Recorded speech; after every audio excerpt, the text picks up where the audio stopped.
Hello. Hello, Hello. hello guys. Hello Bishoy, Hi. How are you guys doing? Hi, Good. How Bishoy. are you? Good, good. It Thank you has for been having me. like 4 months since we met. I think Yes. 4 or 5 months. Yeah, Just about, yeah. yeah, yeah. That was an amazing visit for this lovely country and city. Yes. Yeah, rainy city. Really, see, you have heard about the news. There was heavy rains during the last days across the whole UAE and some parts of Oman. Yeah. We were lucky that it wasn't as bad when we were there. It didn't affect Yeah, us Yeah, as much. But yeah, yeah. seriously, I really hope everybody's okay. Yeah, I think some people some friends are living there told me the one we had when we were there, it was a human-made rains, but this one it's a natural one. Thank God we were not Wow. there that's good. that time. Yeah, yeah. Interesting. So, Annie, thank you, Bishoy, for accepting our invite, being with us in this Go Big series of Kugya.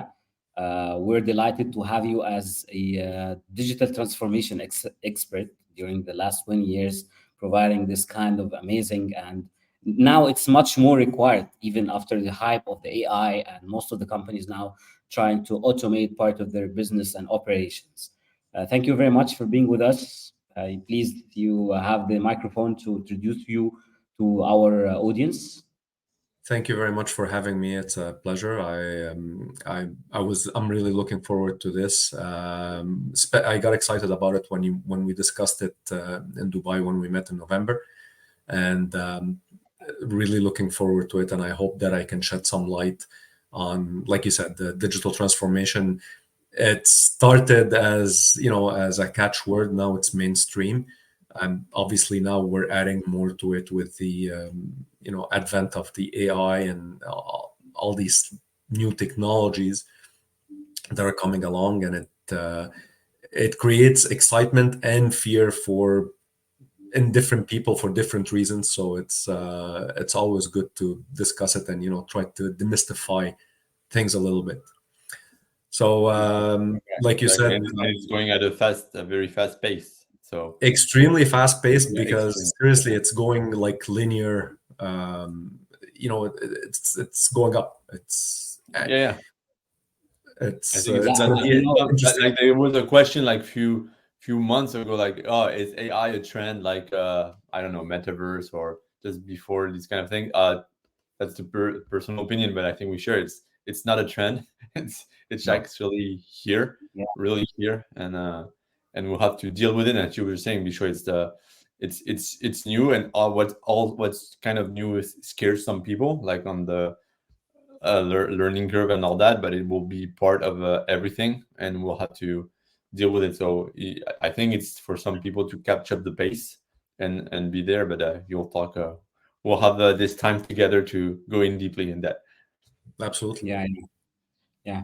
For that, starting with a very crucial challenge, even I have seen during my corporate experience, there was an always conflict between management or even the team members on very important question: Are we ready for digital transformation? Or what is the type of readiness criteria or factors that any kind of company or business or even individual, if he found in his business or whatever thing he's doing, that shows that he is ready to move to this direction? Or no, you have to start? Is it that early? Is it we have to have some criteria to be ready? Or what do you think? For sure. I mean, everybody wants to. I mean, I don't like to generalize, but when you say when it comes to technology or adoption of technology, and people want to embark on the latest things, and they want to have the latest tools and gadgets, but doing any type of transformation without having prepared for it is a recipe for disaster.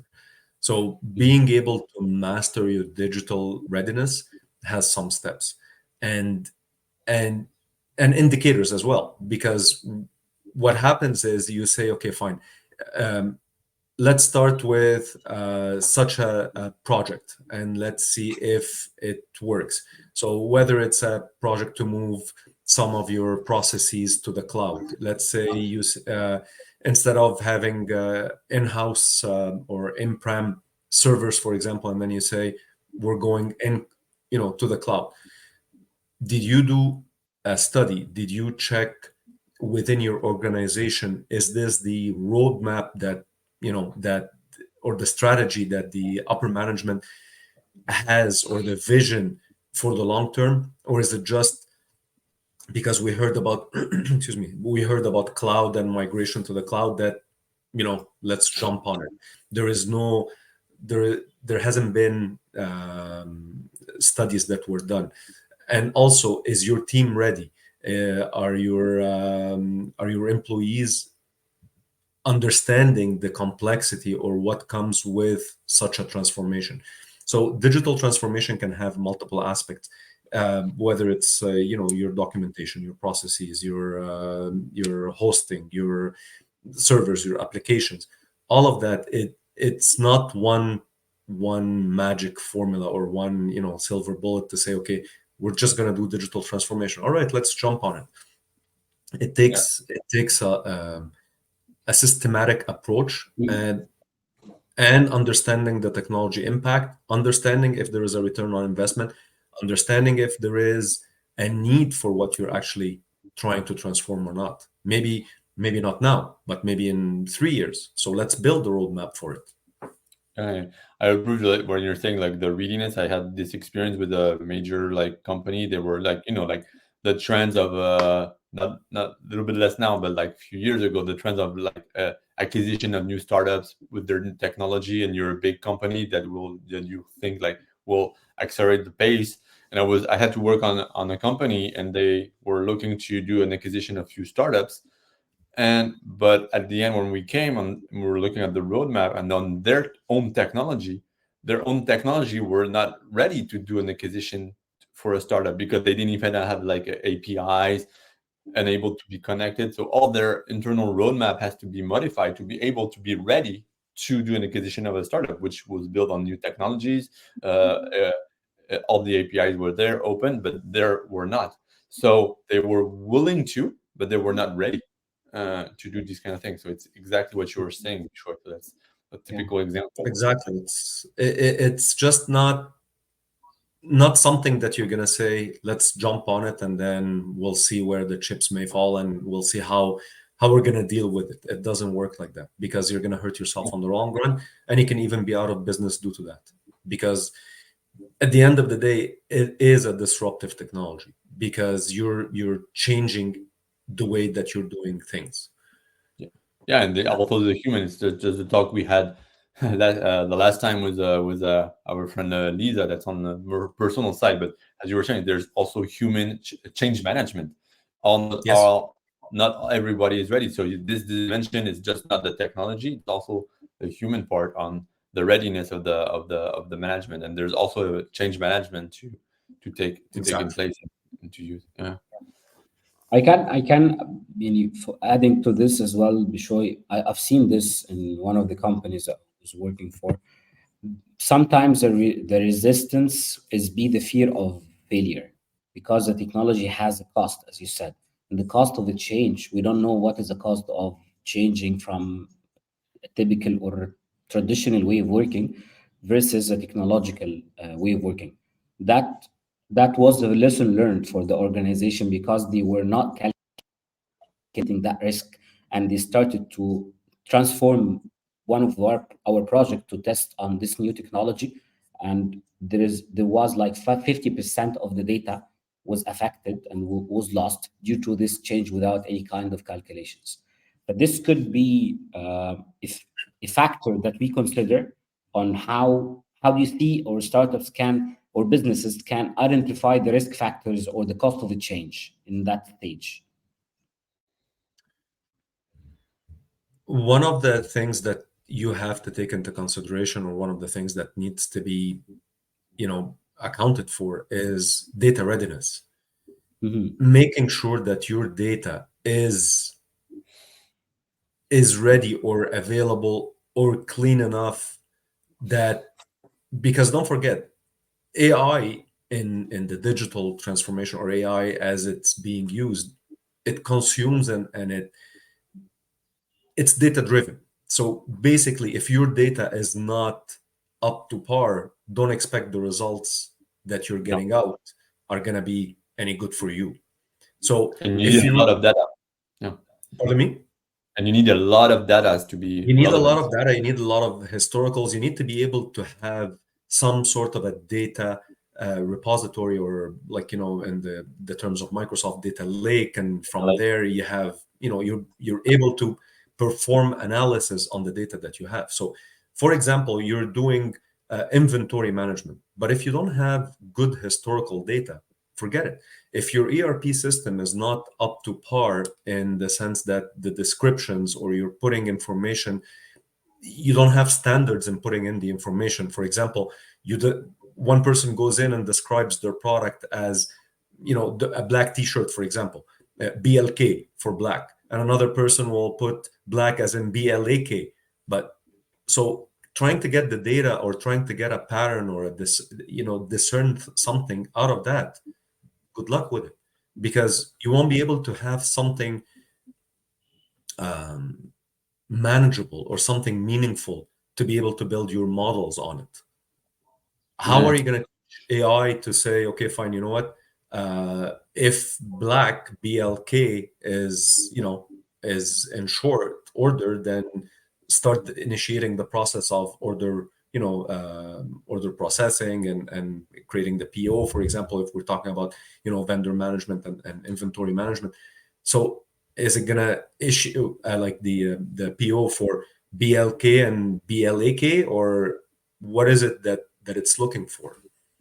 Mhm. Yeah, and that's It's the just a very simple example on a very on the parsing, the non-technical. data and all that. Yeah, and that's for big company. But if we always look at also, if we take the same topic and apply it to startups, the startups that have another challenge is the lack of data. That's So true. they have a different kind of readiness. It's not handling the parsing or the numbers of data. Yeah, it's the numbers of data they have.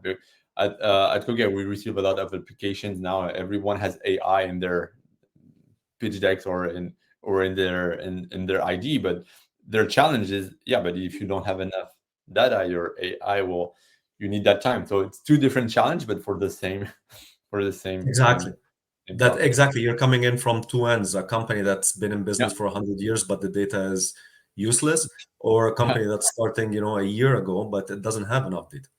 Yeah, that's exactly that. And regarding, because we were talking about that, you started saying, and then Mohamed started saying it also on the IT, how now companies are more and more looking at their expenses, of course. And how do you think, like, on the IT part, the investments, how can this drive the business, an expansion of the business, or enhance the customer experience? Does it worth it? How do you calculate it? And also, how can AI be in the center of that? Because we know that AI helps in the process, automate stuffs. So maybe putting like the investment. How do you see the scene of the investments in that part? Again, this becomes to the vision of the company and how they want to, proceed with the roadmap. Like, first and foremost, you have to have an idea of what your plans are. So you put your plans and you adjust. That's not a problem. Or I mean, because you have multiple, excuse me, variables that come into play. So it could be a recession, it could be emergencies, things like that. That's normal. So you put your your roadmap, sorry, in place. Then you say, okay, fine. Now let's take part of the business. That's where we want to invest in. So are we investing in an ERP system? Are we investing in something that relates to customer data? So we would know, for example, their buying patterns. So for an e-commerce company, if I want to build a good, viable business for myself, then I need to understand what drives these customers to come and buy from me versus somebody else.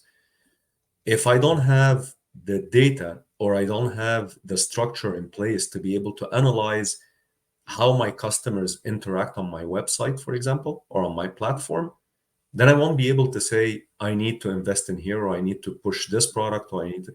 So it's not a one type solution that fits everything. So your investment has to come in the sense that let's try a pilot project. So that pilot project, for example, is a chatbot that sits on the website and is able to respond to the client needs.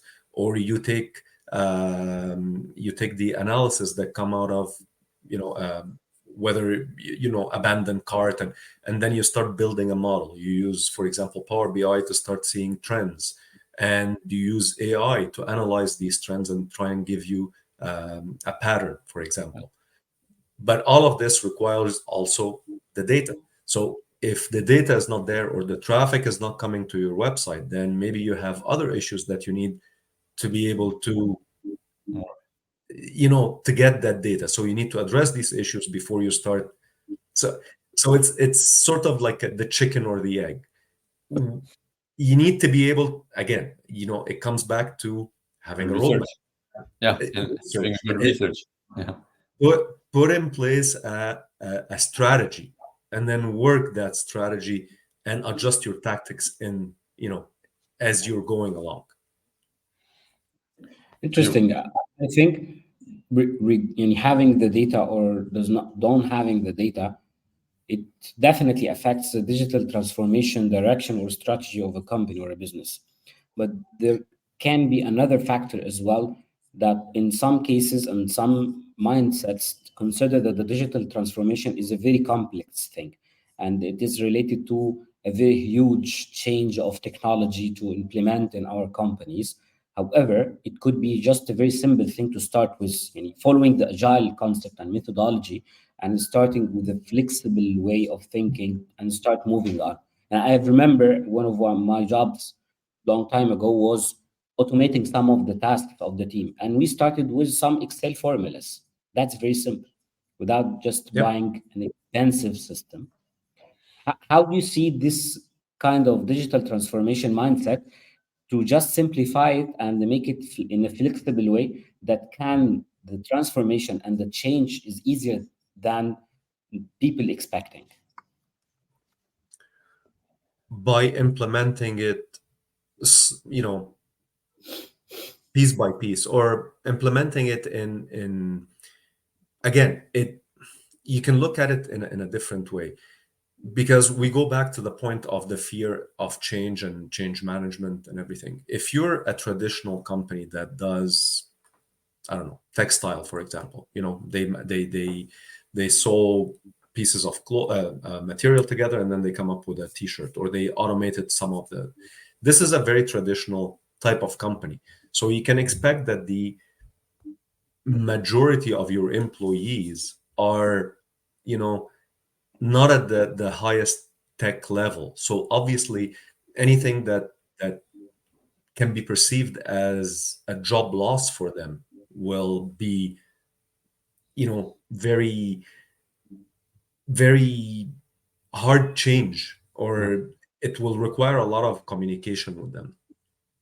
Mhm. On the opposite end, if you go to a company like Google, or Microsoft, where they're at the cusp of technology, so implementing some changes will be easier.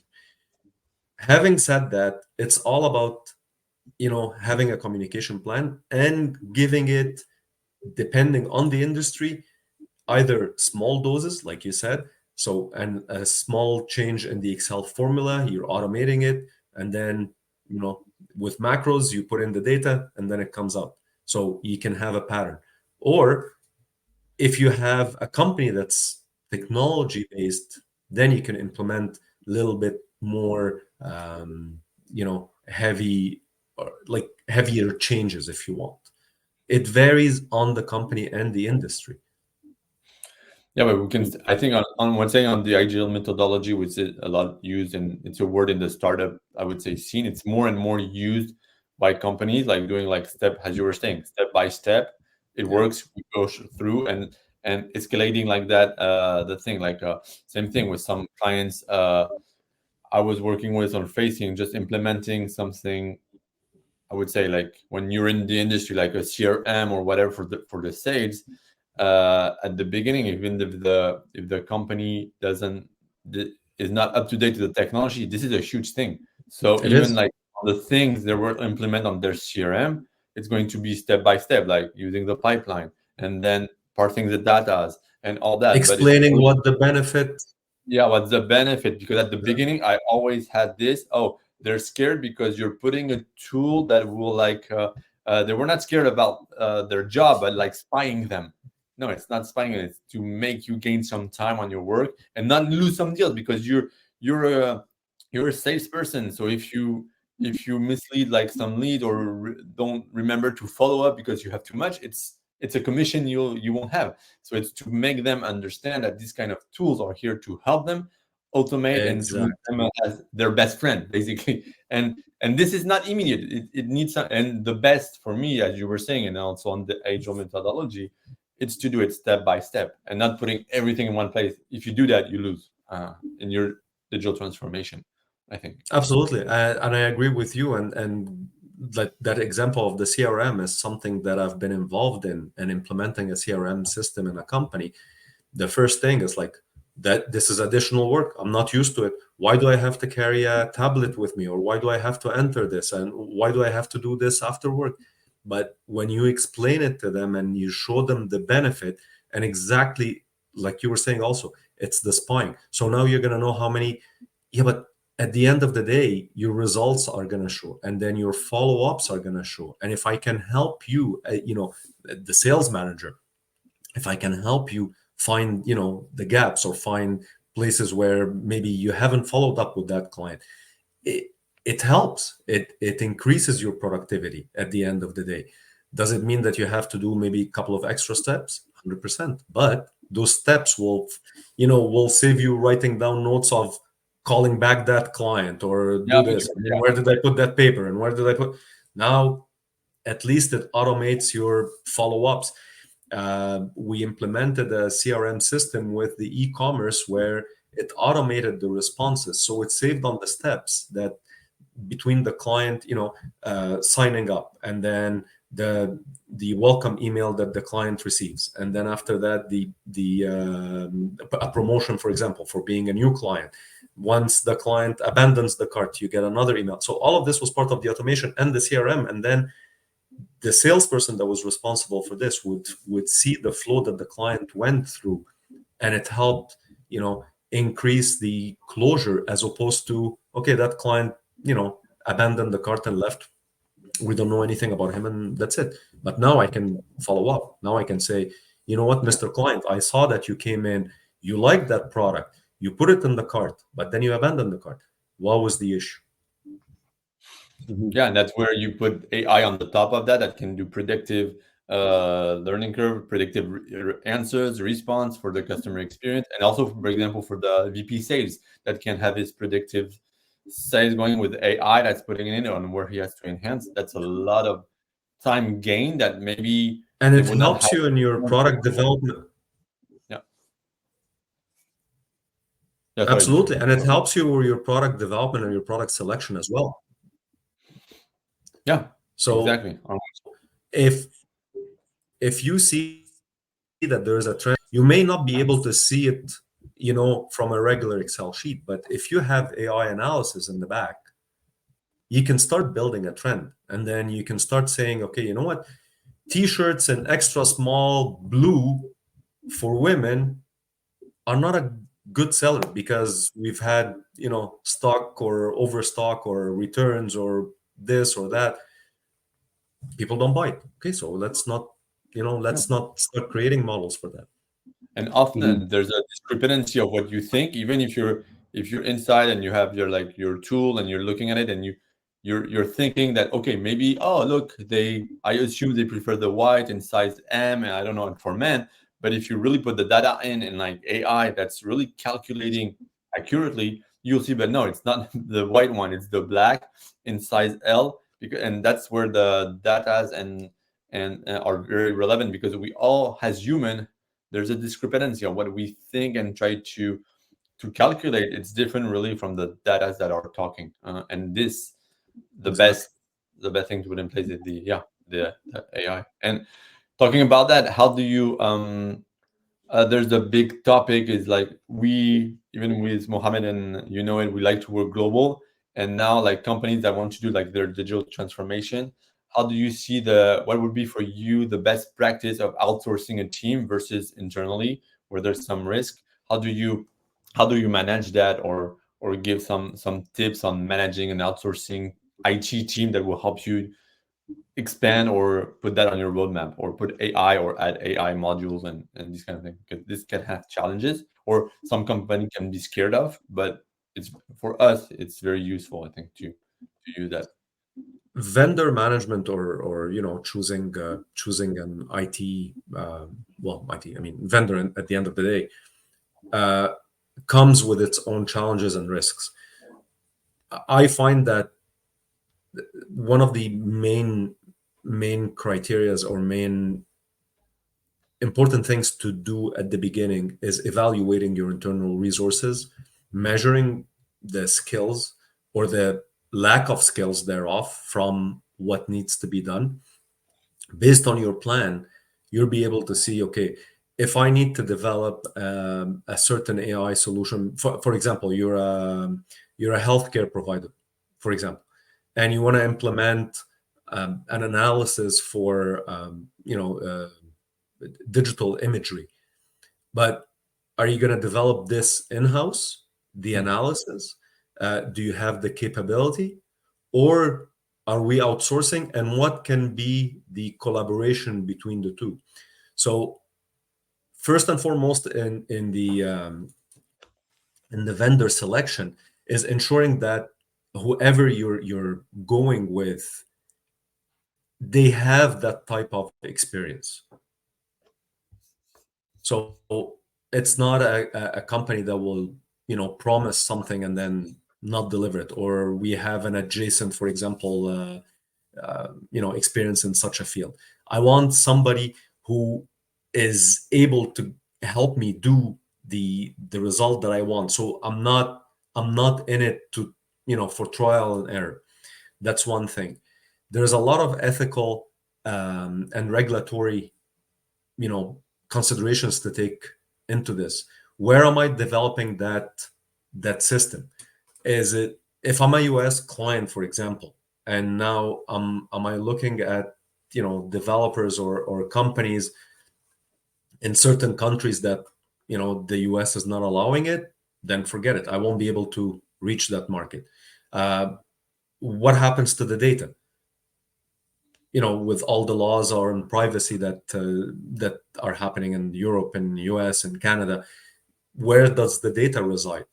Who has intellectual property of the code that's being developed? In choosing a vendor, it also is very important to think of that vendor, especially if you don't have the capacity to build it internally. Think of that vendor as as a partner. So maybe you can work something out in the sense that we can develop this together and then both benefit from it. So it's not a one-off, or it's not just buying a solution, but I'm developing this, you're benefiting, and I'm benefiting. So this can be also a way of mitigating the risk a little bit. And the vendor at the same time has a big interest in ensuring that this solution is viable.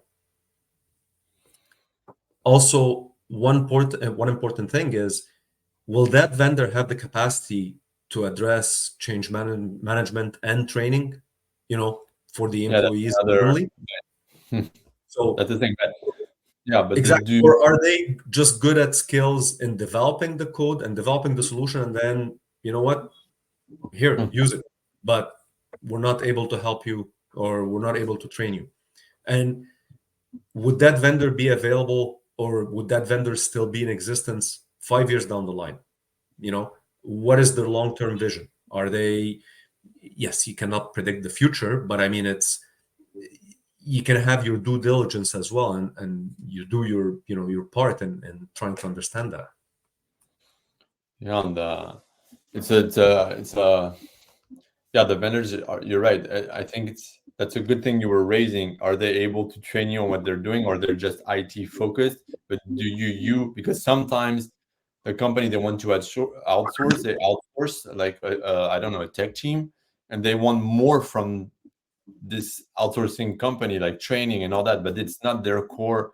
It's maybe internally that they have to do that. So they as you were saying, assessing an internal team. So who could be the good people, the good guy or woman, whatever, inside the team, who will be able to train after, because or the Exactly. outsourcing team can do it also. That's a very important point to raise, because sometimes that's where also there's discrepancy. Okay, we gave that to an outsourcing company, but we're asking too too much on it, on the stuff. So that's very Yeah, I think having the mix between both could solve and resolve a lot of challenges.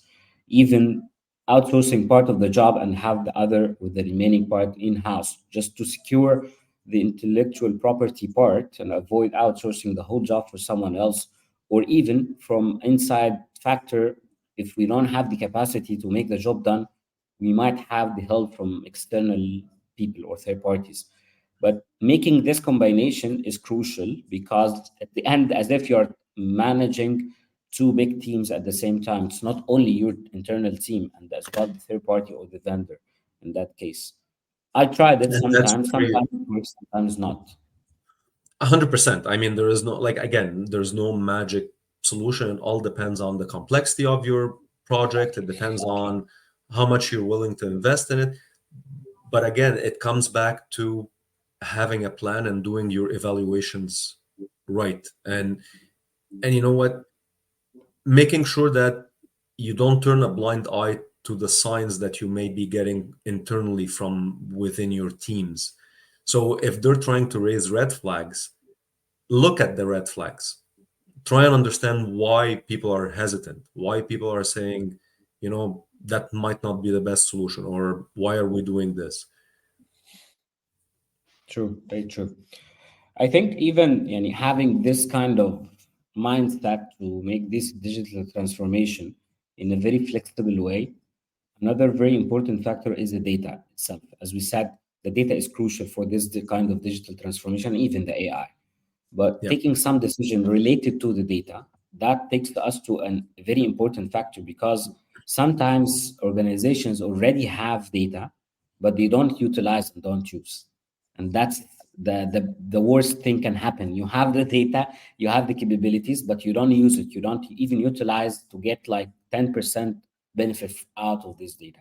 How do you see this, and how do you advise organizations or even individuals and startups to utilize whatever data they have?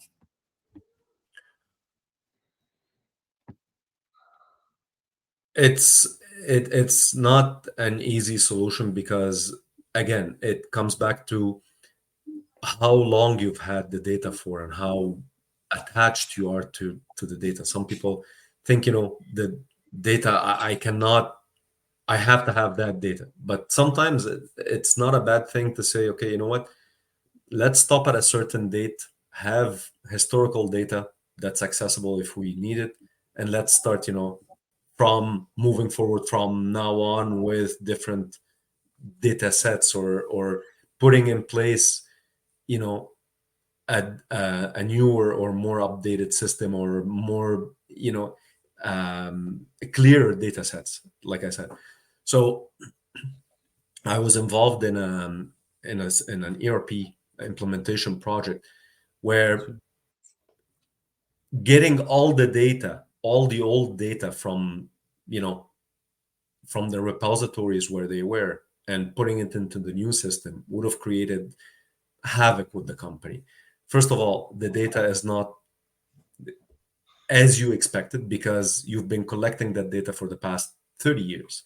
So your systems or your ideas were not the same, or what you were asking from the data is not the same. So having a data audit, that's crucial to understand how your data is structured, what you want with it. and Being also able where are they? Because sometimes they're all spread it, even on paper. If you take a 100%. company, yeah, because we forget it. 100%. And again, like I said, it's all about how that data was entered in the system. Were people, making sure that their data is clean, spelled properly? Did you have checks and balances in place to say, okay, we're going to verify, every now and then we're going to take sample and do an audit on it. Doing for an e-commerce solution, for example, putting your data in an ERP without having a PIM, which is product information management system, is not the best solution, because when you're putting in an ERP, you're limited in the fields. You might not be able to enrich that data as much as you want to display it to the client in a attractive way to be able to sell that product. But then taking that data from the ERP, putting it in the PIM, and then going out there, that's a different process. It's a different way of doing it. Some companies are doing it in Excel.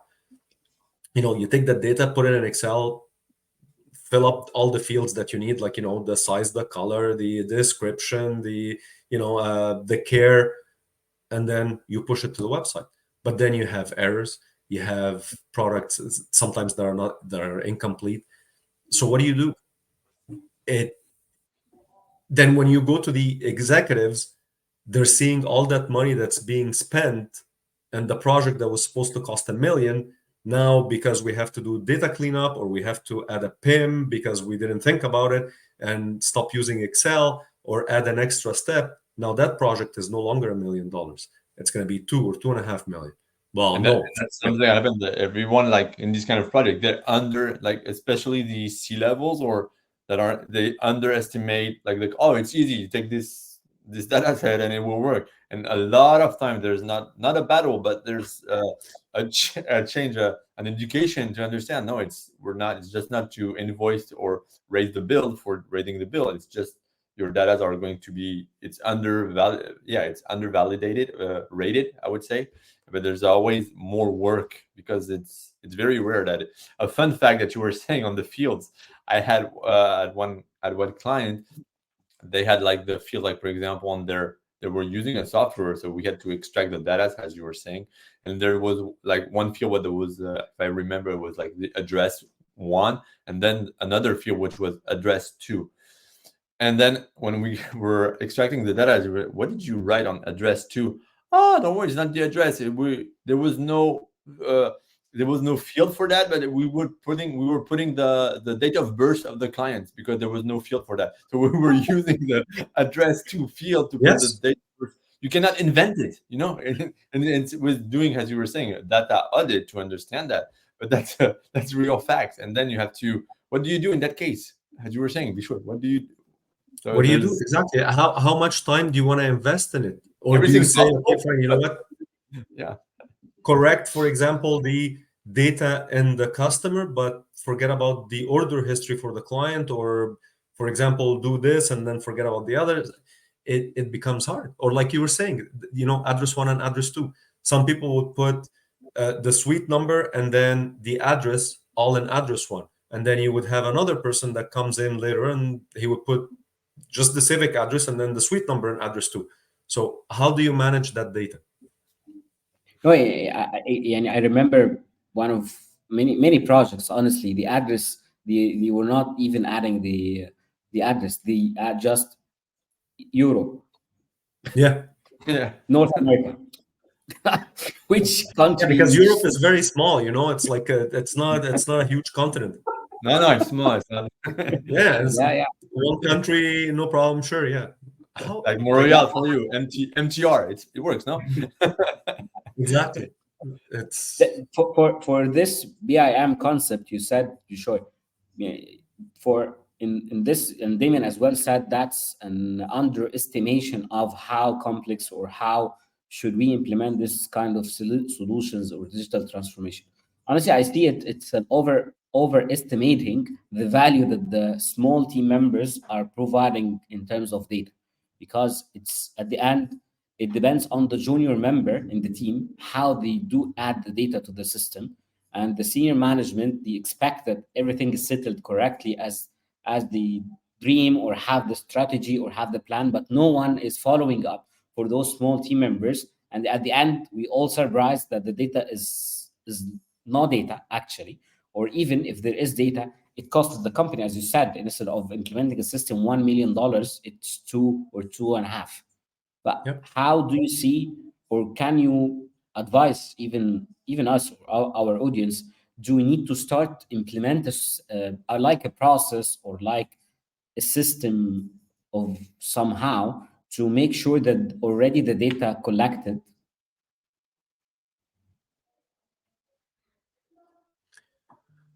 You need to do your, follow-ups. You need to do, you have to have systems in places. It's not something that's gonna come up, haphazardly. Your team in the company that knows the company best, or know the flow of work, they should be involved. I mean, even if you get a consultant to be able to come from the outside, that's not a bad thing. It's a good thing, because they bring in with them, knowledge and expertise. But at the end of the day, it's your people that are there, that are working, that know the system. Yeah, Ensure knowledge transfer. Ensure that, when you onboard new employees, that there is a process in place, that, this is how it should be done. It's not how you did it in your previous company, or how you feel like doing it. There is a reason why processes exist.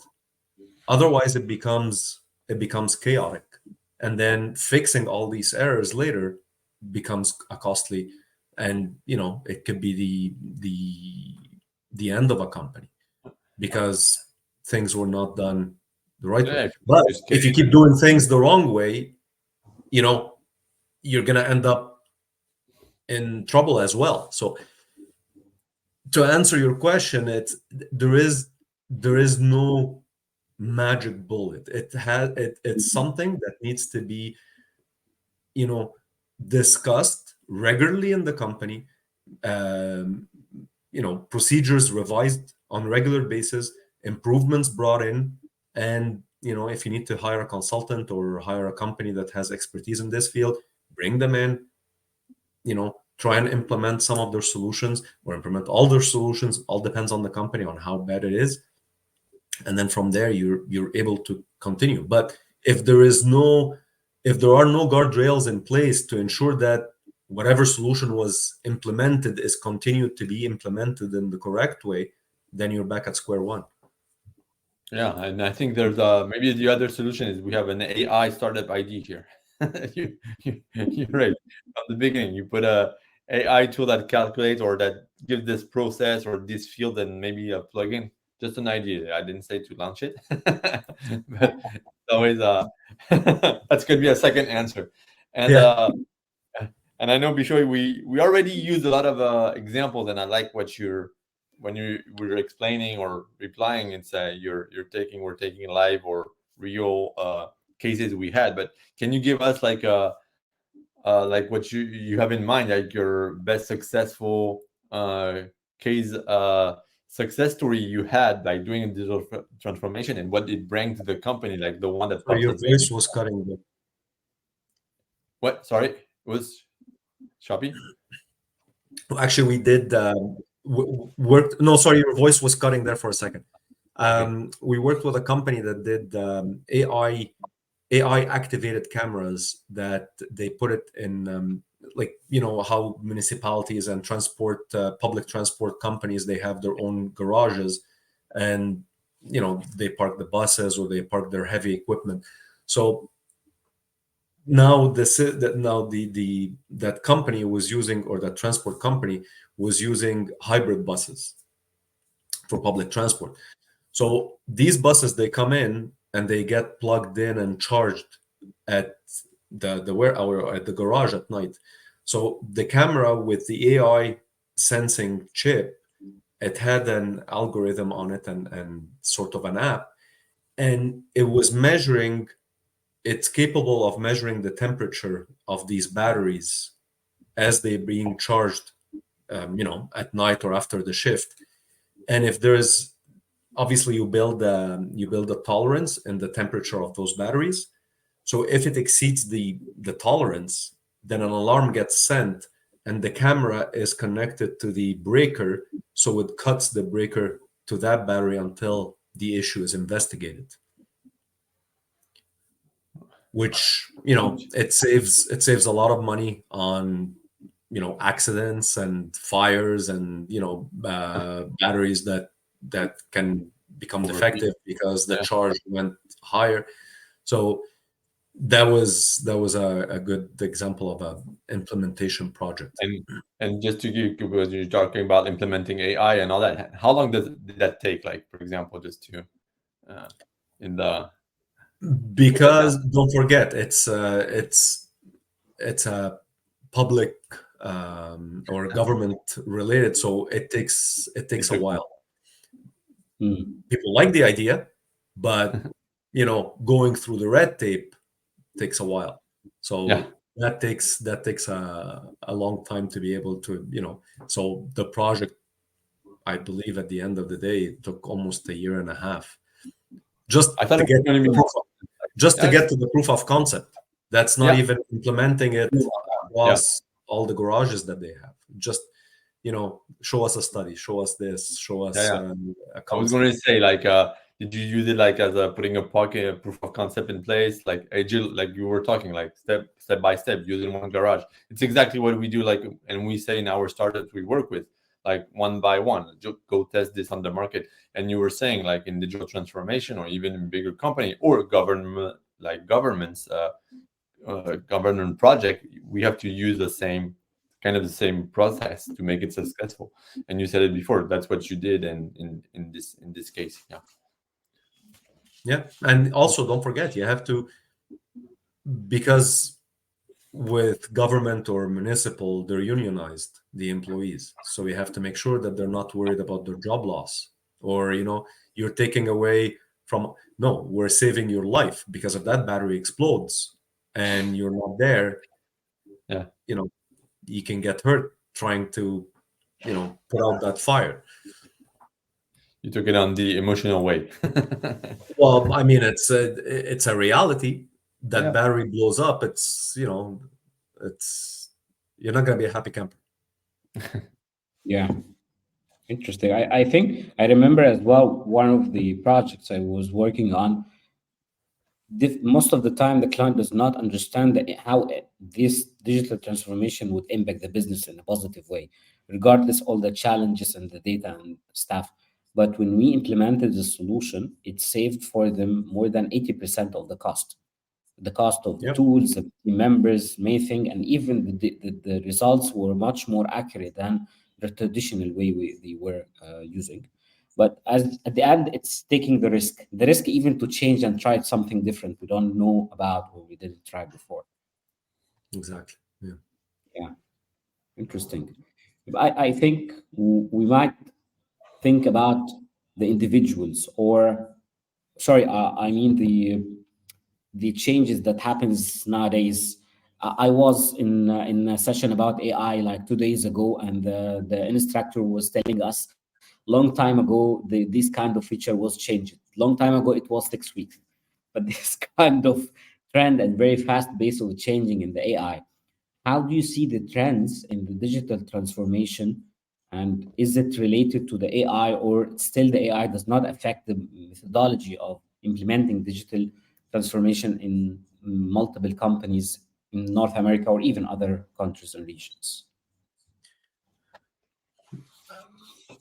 I guess trying to understand what the future trends, or what new things AI will bring, is like having a crystal ball, because the change is coming in so fast. And Mhm. even thinking about it, 2 years ago when you heard of Chat GPT, it's like, what is that? So Yeah, not even so 2 years ago, I think it was like less than a year ago. Last year. It was last year. Last It year, was March November, I 20. guess, yeah. or March, yeah, when they Yeah. announced it. I was like, what is that? How does that, like, where do you access it? How is the result? And then seeing the accuracy of that bot, or that open AI, increase as people, as the model learns, and you're getting more and more results. And now Microsoft jumps on that, and Google has Bard, and or whatever it was, and now it's Gemini, and it's the pace is just fascinating. But there are trends. So you have your you have, Elon came up with something called explainable AI, or the XAI, which is basically, it focuses on developing AI systems that can explain back to the human what they did to reach that decision. So Mhm. in a human understandable manner, if you want. So they explain what their process was, or what their logic.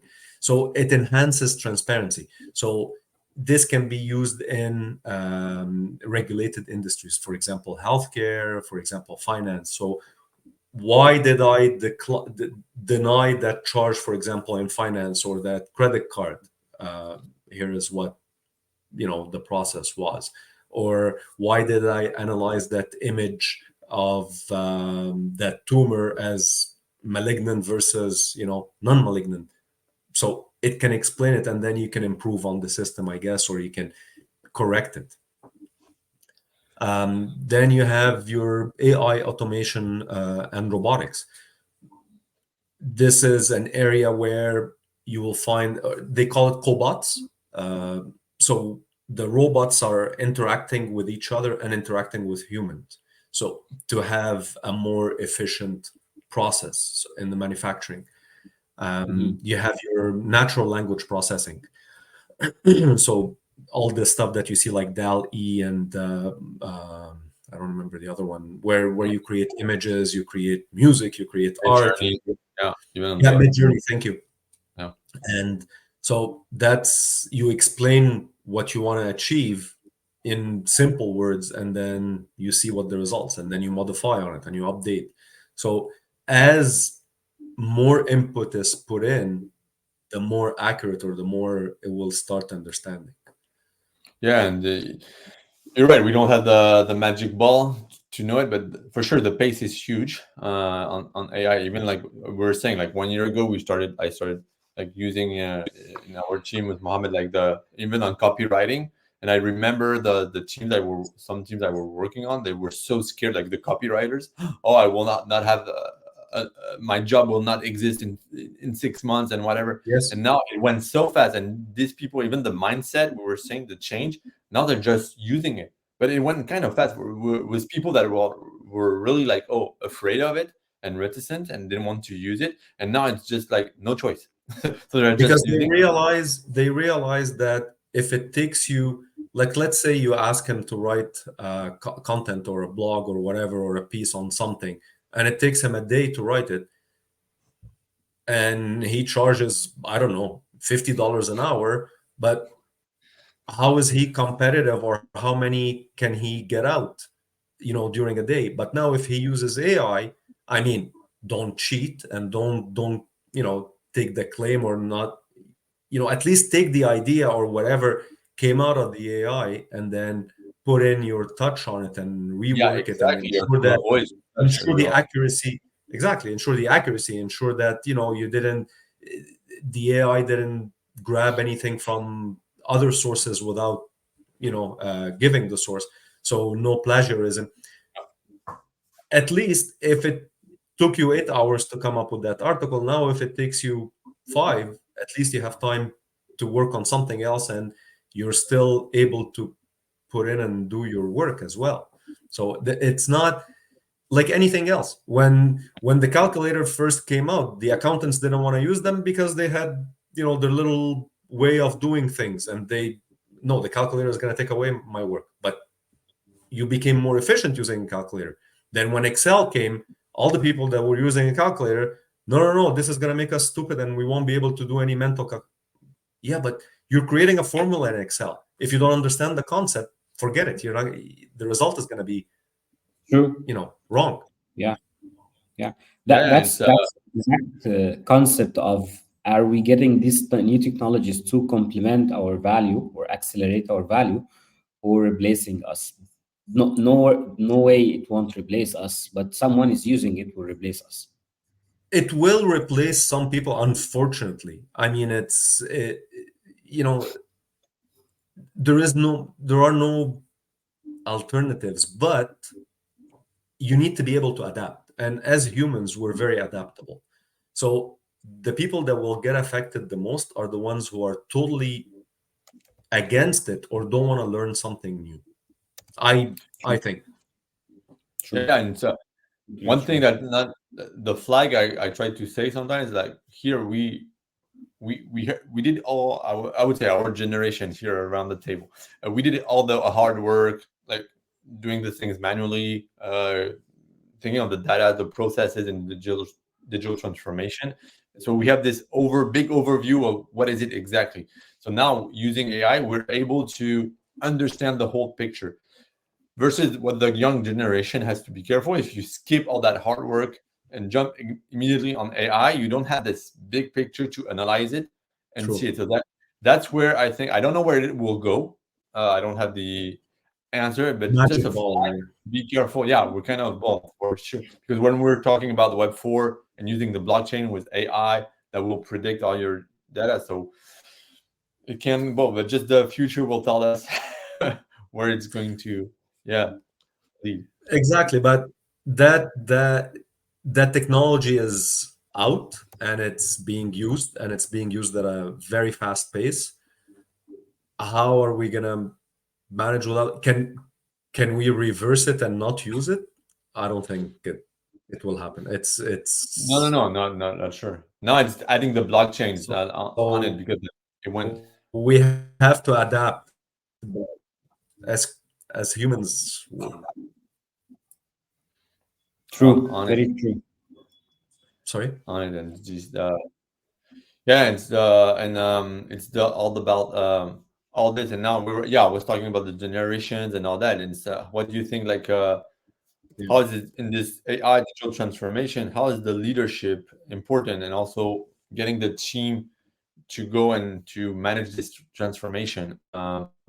Do you think it's important to still have like leaders in that and to push the company, or like AI will do like all these things for them, and then the leadership of the managers just will go down? What's your thought?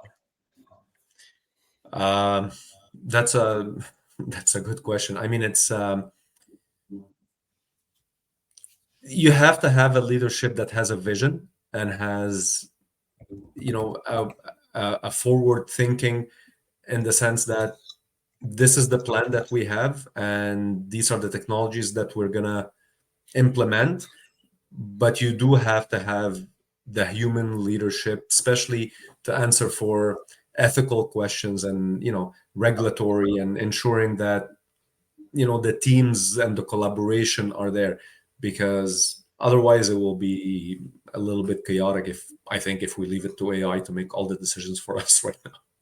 Oh, you're right. The main point you're right about talking about ethics, because I don't know how it will manage the AI, all that, but at least if we leave it to humans right now, can happen. But the future, you're right. Ethics is a big point on the At leadership. least, yeah, we hope that the humans will make the right decisions. Yeah. Right, or smartest one, not sure, Smart. Yeah. but Okay. So I think by all of these uncertainties in how the future will look like with the AI or the new trends of the digital transformation, but even based on your experience or based on the implementation of digital transformation, how do you see or how do you find the long-term return and value that organizations or businesses got from your experience? New companies can get from just implementing this type of digital transformation, regardless its complexity. It could be very simple, it could be very complex, but the return or a Like long run. a very simple thing where when we implemented the chatbot, like I said, and on the e-commerce platform, just the fact that you know I don't have the exact number, but I would say 75% of the questions were answered by the bot. You know, it yeah, saved time for a person sitting behind the screen or on the phone answering the same question that the bot, was able to provide to the client. So Mhm. this is time saved that that person can use to achieve other tasks. You know what I Mhm. mean? So that's a very simple thing. If you take more complex, excuse me, more complex situations, when you apply AI, for example, in banking industry, catching the fraud, catching transactions, suspicious transactions, that saves millions of dollars to the banks. Yeah. With Netflix reached the level that they are, with the recommendations and everything through Prediction. Yeah. algorithms exactly that predicted the viewing habits and what my interest is. And so is Spotify, so are other companies as well. So now I turn on my Spotify and I see that music that interests me. Amazon will start predicting the products for you based on your previous purchases or based on things that you browsed. So going from the very simple to the more complex, it helps. And it's, I mean, when Spotify recommends certain types, or YouTube recommends certain videos for you in your feed, does this mean that you're missing out on other things? Absolutely. But maybe there was a way of saying, I've started seeing it lately in YouTube where it says, look at other recommendations. Maybe it would be a good idea to say, okay, fine, you know what? Forget about my previous, recommend something new, or let me start from a new slate. So But that's where it's us as humans also to be curious on having this overview and also putting like data, other data inside these platforms to give them good recommendations. Like I was saying that to my daughter, like, oh, look, you're watching all these kind of shorts on on YouTube and all. I said, what do you like? I said, oh, I like horse riding. I said, did you put on YouTube like to watch horse riding, these kind of things? And I said, oh no, I'll try. And now just by putting the word and watching one video, the new shorts, it's changing the algorithm. So it's just to explain as you were changing the chains. Okay, put some other steps you have in mind in these kind of platforms, and they will recommend and push your thoughts also to look at other steps. Or she's interested in marketing. She was telling me so. Trying to look one or two video of marketing, and the YouTube will propose you and on the more and side, more. yeah. Uh, she was the one that we had to go on Twitch. No, Mohamed told me. And she said so. But these kind of examples, I think it's just not to open the mind, and we know how this algorithm works. And then if I want to go and push on some topics, just put the topic on the platform, and you will Exactly. look. You got interested in it, and it will push it. That's all. Exactly. Yeah, that's one of the benefits of the social media. Some people are affecting or seeing it in a negative way, that these kind of platforms or devices are tracking us. But I see it's very beneficial, honestly. That saves you time for looking at or searching for something. Just search in Google search or on any kind of social media channel, all the videos, all the advertising start to promote for this type of content. Yeah. That's magic. That's saving time. Interesting. Yeah, it was a great discussion with you, Bishoy. Thank you. I've learned Same a here. lot, honestly, from a lot of things you've shared, and I think we might repeat this kind of discussion, especially in the digital transformation. This is a very crucial Sure. point for businesses, Good. I think. Yeah, yeah. Thank you so much. Thank you for My our, or pleasure. thanks. Thank you. It was a great time. Thanks for your great insight Thank and you. examples. I really like Yeah. all the examples, like real life examples you were using. So thanks a lot, and Thank for you the for audience. having me. Thank you. And thank you, everybody, for the people who are watching us on our channels. See you in the next episodes. Thank you. Yeah. Thank you. Thank Bye. you.